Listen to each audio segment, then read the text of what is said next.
একটা ছিল সোনার কন্যা মেঘবরণ কেশ, ভাটি অঞ্চলে ছিল সেই কন্যার দেশ। দুই চোখে তারা হারে কি মায়া, নদীর জলে পড়ল কন্যার ছায়া। হ্যালো এভরিওয়ান, আসসালামু আলাইকুম। This is me Nusrat Jahan and welcome back to my channel Rayan Islam Rodela. আজকে তোমাদেরকে নিয়ে যাব লালবাগ কেল্লার ভিতরে আর আমার জন্মদিন সেলিব্রেশন করার জন্য। তো অলরেডি কিন্তু গতকালকে রাত্রে 12টার দিকে আমি একটা কেক কেটেছি। সেটা হচ্ছে আমার হাজব্যান্ড নিয়ে এসেছে। শুভ জন্মদিন প্রিয়তমা, খুবই ভালো লাগছে নামটা। চিকেন ফ্রাই, ঝাল ফ্রাই, হটডগ, নাগেটস, সসেস এগুলো নিয়ে আসছিল। তো ওগুলাই রাতে খাওয়া দাওয়া করলাম আমরা। তো হাজব্যান্ড বলতেছিল রেডি হও, রেডি হয়ে তাড়াতাড়ি কেকটা কেটে নাও। তারপর হচ্ছে আমি একটু রেডি হলাম, হালকা পাতলাভাবে একটু রেডি হয়েছি। এই তো আমার কেকটা নিয়ে আমি একটু ছবি তুলতেছিলাম। তো খুবই ভালো লাগছে। আর তোমাদেরকে কিন্তু কালকে নিয়ে যাব লালবাগ কেল্লার ভিতরে, ওখানে একটা কেক কাটবো অলরেডি। আম্মু তারপর ভাইয়া ওদেরকে নিয়ে কাটবো। আর হচ্ছে কিভাবে কি যেতে হয়, কত টাকা টিকিট, কোনবার বন্ধ থাকে।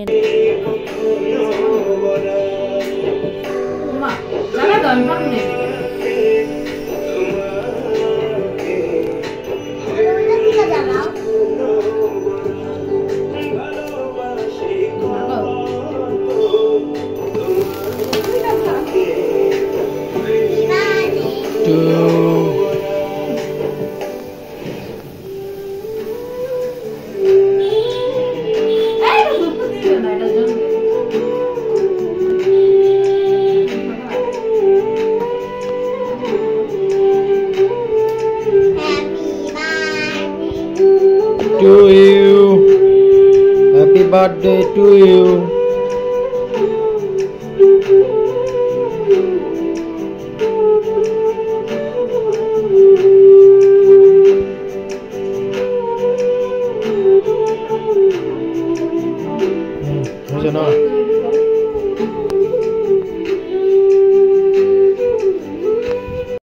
তারপর আমরা লালবাগ কেল্লার ভিতরে চলে আসলাম টিকিট কাউন্টারে। তো এখান থেকে 30 টাকা করে টিকিট নিয়ে নিলাম তিনজনের। রোদেলারটা নাই, ওর লাগবে না। আর হচ্ছে রবিবার বন্ধ থাকে, অনেক নিয়ম কানুন আছে। লাস্টে একটা আমি পিকচার দিয়েছি, ওইটা দেখে নেবেন প্লিজ। অনেক কিছু। এটা হচ্ছে বিকাল 6টা পর্যন্ত খোলা থাকে। দুঃখের বিষয় কি বলবো, কেকটা নিয়ে আসছিলাম এখানে কাটবো বলে, কিন্তু ওনারা হচ্ছে কেক নিয়ে ঢুকতে দিবে না। তো আপনারা সচেতন থাকবেন, কখনোই কেক নিয়ে ভিতরে ঢুকবেন না। ওরা কিন্তু কেকটা রেখে দেয়, তারপর হচ্ছে একটা সিল লাগিয়ে কেকটা ওদের কাছেই রেখে দিচ্ছে। কেক আর ভিতরে নিতে দিচ্ছে না। তো এটা কি করব, পরে পাস্তা ক্লাবে যে কাটবো। পাস্তা ক্লাব সামনেই আছে রেস্টুরেন্ট। তো এখন হচ্ছে কেকটা রেখে আমরা বলতেছি যে একটু ছবি তুলে নেই, ভিডিও করে নেই, ওটা পরে যে কাটবো। তো এই তো ঘুরতেছি, দেখো অসম্ভব সুন্দর। আর এটা তো জানোই তোমরা বিস্তারিত, লালবাগ কেল্লা বই পুস্তকে হয়তো বা পড়েছো। আর কারা কারা আসো নয়, আর এখানে কারা কারা থাকো, প্লিজ যারা ভিডিওটা আমার দেখে থাকলে অবশ্যই কিন্তু কমেন্টটা জানাবে। আশেপাশে যাদের বাসা, আমার তো লালবাগ নতুন থানার সামনেই বাসা, কাছাকাছি। তারপরেও আসা হয় না, যেহেতু সামনে বলে কথা। একটা কথাই তো আছে, মক্কার মানুষ হজ পায় না। তা আমার অবস্থা হয়েছে সেটাই, যে কাছাকাছি তো মূল্যায়ন করি না, আসতে চাই না।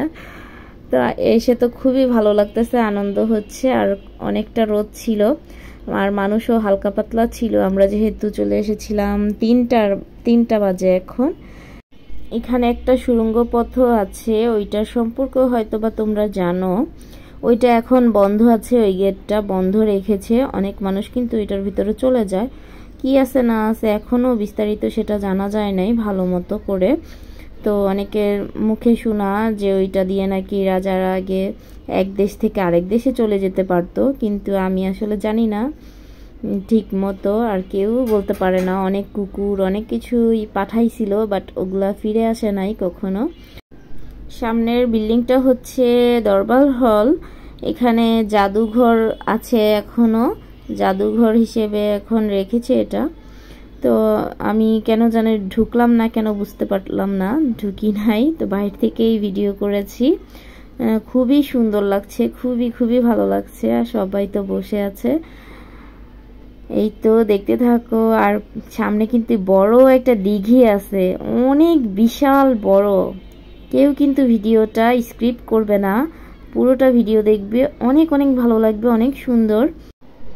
কেউ কিন্তু স্কিপ করবে না, প্লিজ প্লিজ। আর একটা লাইক দিয়ে ভিডিওটা দেখা শুরু করো আর শেষ পর্যন্ত থাকবে। আমার মেয়ে তো অনেক অনেক খুশি, কেননা প্রতিদিন তো ঘরের ভিতরে বন্দি থাকে, মেয়েটা বের হতে পারে না। আজকে খোলামেলা একটা জায়গা পেয়েছে, এই জন্য খালি দৌড়াদৌড়ি করতেছে। আর ওকে দেখে চায়নারা হাসতেছে অনেক, খুবই। তো বিদেশিদের জন্য কিন্তু টিকিটের মূল্য 200 টাকা। বুঝতে পারলাম না কেন, তাদের জন্য তো ডিসকাউন্ট দেওয়ার কথা ছিল, যেহেতু তারা ট্যুরিস্ট অন্য দেশ থেকে আসে এটাকে দেখার জন্য। বাংলাদেশের একটা অবস্থিত, যেহেতু অনেক দূর দূর অঞ্চল থেকে মানুষ আসে এখানে অনেক কষ্ট করে। তো ট্যুরিস্টদের জন্য 200 টাকা, আর আমরা বাঙালি হিসেবে আমাদের জন্য 30 টাকা। আমার খুবই ফানি লাগতেছিল বিষয়টা। তো দেখতেই পাচ্ছ কত কত সুন্দর লাগতেছে না, খোলামেলা আর ফুল গাছ। এই যে দেখো দিঘিটা এত বড় বিশাল, তোমরা অবশ্যই চোখ দিয়ে না দেখলে, মানে নিজের চোখ দিয়ে না দেখলে বিশ্বাস করতে পারবে না যে কতটা পরিমাণে গভীর। অনেকটা গভীর আর অনেক বড়। ভিডিওতে তেমন বোঝাই যাচ্ছে না যে এটা কতটা গভীর, মানে অনেক অনেক। চারপাশ দিয়ে নামার জায়গা ছিল, মানে সিঁড়ি সিঁড়ি ছিল, আর অনেক গভীর। ও মাই গড, দেখলেই মানে ভয় লাগতেছে যে এটা তো যদি পানি থাকতো কেউ ঠাঁই পাইতো না, মানে সাঁতার কাটলেও মনে হয় একটা ভয় অনুভব হইতো। আমি তো সাঁতার পারি না, আমার তো ভয়েই কলিজা শেষ, এত গভীর ছিল। তো এই যে দেখো ফুলগুলো খুবই সুন্দর। আমার মেয়ে তো বলতেছে এখানে আমাকে একটু ভিডিও করো। আর আমার মা তো আমার মেয়ের সাথে একদণ্ড, দেখতে পাচ্ছ, তার কাছ থেকে নড়াচড়া করে না, যেহেতু নানি বলে কথা। নানিটা তো একটু বেশি আদর করে নাতিদের।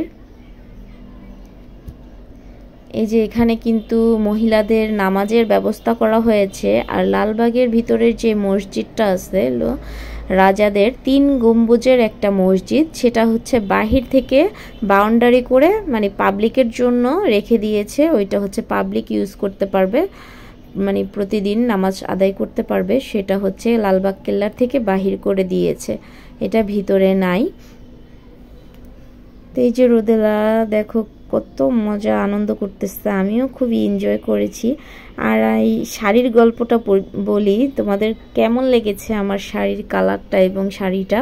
এটা আমার হাজব্যান্ড গিফট করেছিল, বিয়ের আগে আমাকে গিফট করেছিল। তো 10 বছর পরে আমি এই শাড়িটা পরলাম এবং খুবই সুন্দর লাগতেছে মনে হয় আমাকে। আর আমার মাও বলতেছিল, কিন্তু আমার এই ফার্স্ট এই শাড়িটা পরা হয়েছে, তখন মনে হয়েছিল যে শাড়িটা সুন্দর না, হয়তো বা বয়স্ক লোকদের, কিন্তু আমার ভুল হয়েছে ধারণা।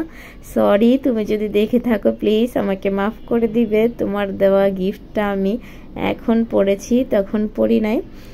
তো রোদেলা দেখো একটা পাহাড়ের চূড়ায় উঠে গিয়েছে এবং ও তো এত এনজয় করতেছে। রাতে এসে কিন্তু ওর পা ব্যথায় মরতেছিল, আর ওর বাবা পা টিপে দিচ্ছিল, পায়ের ব্যথায় ওর অবস্থা শেষ। এরকম দৌড়াদৌড়ি করেছে। এই জন্য বাচ্চাদের একটু সামনে যদি পার্ক থাকতো অবশ্যই প্রতিদিনই নিয়ে আসতাম, কিন্তু আমাদের বাসা থেকে একটু দূর আসছে। দেখো ফুলগুলো কত সুন্দর দেখাচ্ছে, অনেক অনেক ফুল। তো ফুল ছিঁড়লে কিন্তু 500 টাকা জরিমানা, তাই ফুল ছিঁড়া যাবে না। তোমরা আসলেও সৌন্দর্যটা রক্ষা করবে অবশ্যই, ফুল ছিঁড়া নিষেধ। তো এইদিকে তাকাইতে তাকাইতে দেখো এই মেয়েটা কিন্তু আমার চোখের সামনে একটা ফুল ছিঁড়ে ফেলছে। আমি বলতেছি কি করতেছো, ফুলটা ছিঁড়ে ফেললো। ওর বাবা মাই আসলে শিখাই দিছে, বলে যাও যাও ছিঁড়ো, কিন্তু এটা করা আসলে উচিত হয় নাই। এই কক্ষগুলি কিন্তু বন্ধ সবগুলো, কিছুই আসলে দেখা যায় না ভিতরে। আগে নাকি দেখা যাইতো সব কিছু, রাজা রানীর ড্রেস আছে, খাট আছে, এগুলো নাকি আগে দেখা যেত, বাট এখন সব কিছু বন্ধ করে রেখেছে, আর আমিও দেখি নাই কখনো। খুব সুন্দর লাগছে। এখানে একটা পাহাড়ের মতো টিলা আছে, মনে হয় যে পুকুরটা খনন করছিল, ওই মাটিগুলোই হয়তো বা এখানে রাখছে, পাহাড় বানায় ফেলছে। তো আমি আসলে ছাদের উপরে গিয়েছিলাম, সিঁড়িগুলো খুবই উঁচা উঁচা।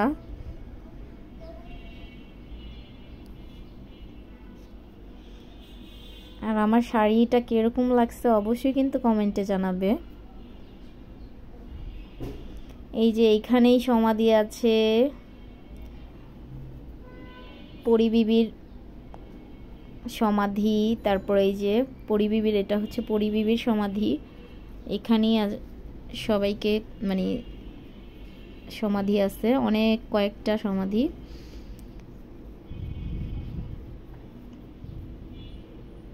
এই কক্ষগুলোতে আগে ঢোকা যেত, কিন্তু এখন সেটাও সবগুলো তালা মারা, কিছুই ঢোকা যায় না। তো আমি সেটাই বলতেছিলাম যে এগুলো বন্ধ করে রেখেছে। তো তারপরে হচ্ছে আমরা কেকটা নিয়ে বাহিরে চলে এসেছি। এখানে বের হলেই হাতের ডান পাশে হচ্ছে পাস্তা ক্লাব। আর এই দেখো আমরা বের হয়েছি আর কত পরিমাণে সিরিয়াল হয়েছে। যখন আমরা এসেছিলাম একদমই ভিড় ছিল না, আর এখন কিন্তু প্রচুর পরিমাণে মানুষ এসেছে, যেহেতু রোদটা একটু কমছে আর আমরা রোদ ছিল আমাদের। তো এই যে এখানে কিন্তু একটা নতুন বুফে হয়েছে আর মিনি শো, নিচে হচ্ছে মিনি শো আর বুফে। আমরা ওই যে পাস্তা ক্লাবে যাব 4 তলায়, উপরে রুফটপও আছে, খুব সুন্দর। তো আমরা রাস্তা পার হয়ে চলে যাচ্ছি, আর সামনেই কিন্তু নেহারি তেহারি রেস্টুরেন্ট। এখানে খুবই মজার নেহারি পাওয়া যায়, তেহারিও পাওয়া যায়। নেহারিটা অবশ্য আমার খাওয়া হয় নাই, কিন্তু রিভিউ দেখেছি, খুব মজা। তো লিফটে উঠে গিয়েছি, এখন লেভেল 3-তে যাব। 3-তেই হচ্ছে পাস্তা ক্লাব। তো অনেক কয়বার এই রেস্টুরেন্টে আসা হয়েছে, সার্ভিস খুবই ভালো তাদের। আর আমরা তো মেম্বারশিপও আছি এখানে, কিন্তু বলে রাখি মেম্বারশিপের কার্ড দেওয়া হয়, সেটা কিন্তু একবার আসলে আপনারা নিয়ে নেবেন, যে ওইটা দেখাইলে ডিসকাউন্ট পাবেন। উপর থেকে দেখেন, এটার উপর থেকে একদম কেল্লাটা একদম দেখা যায় পুরোটা, ভিউটা কিন্তু মাশাল্লাহ খুবই সুন্দর লাগতেছে। এবং চোখে যদি সামনাসামনি দেখেন এখানে বসে, এখান থেকে যদি একদম বসে বসে দেখা যায় তাহলে অনেক অনেক ভালো লাগে। অবশ্যই সবাই এখানে আসবেন এবং দেখবেন। লালবাগ কেল্লা যাদের দেখা হয় নাই তারা অবশ্যই আসবেন। তো আমি যেখানে আয়না পাই একটু ভিডিও করতে আমার ইচ্ছা করে। এখানেও মিনারটা খুবই বড়।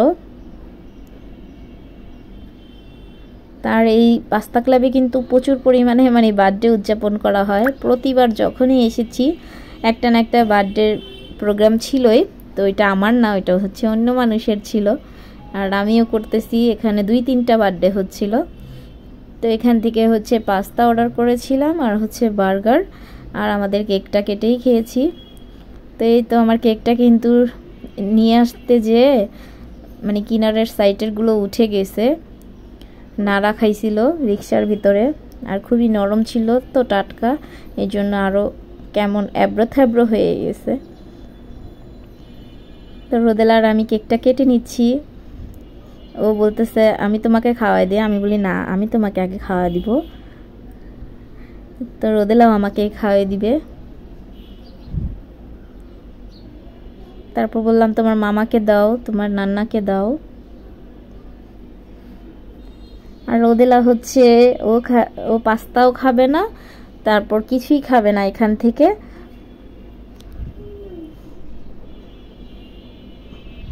বলতেছে আমি বাহির থেকে খাবো, মিট বক্স খাবে।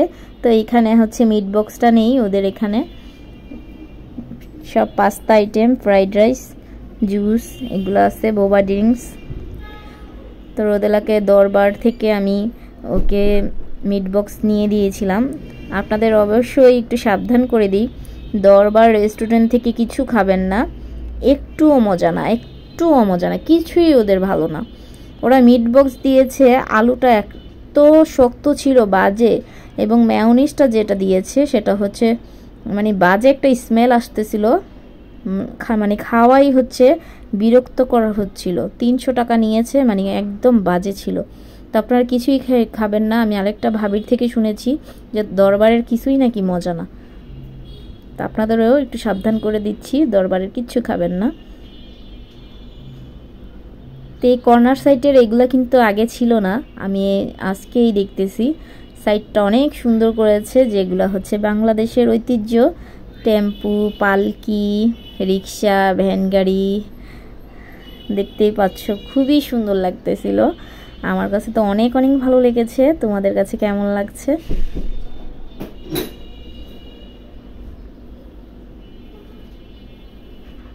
ছোট ছোট মাছগুলো একদম রেখে দিয়েছে অ্যাকুরিয়ামের ভেতরে।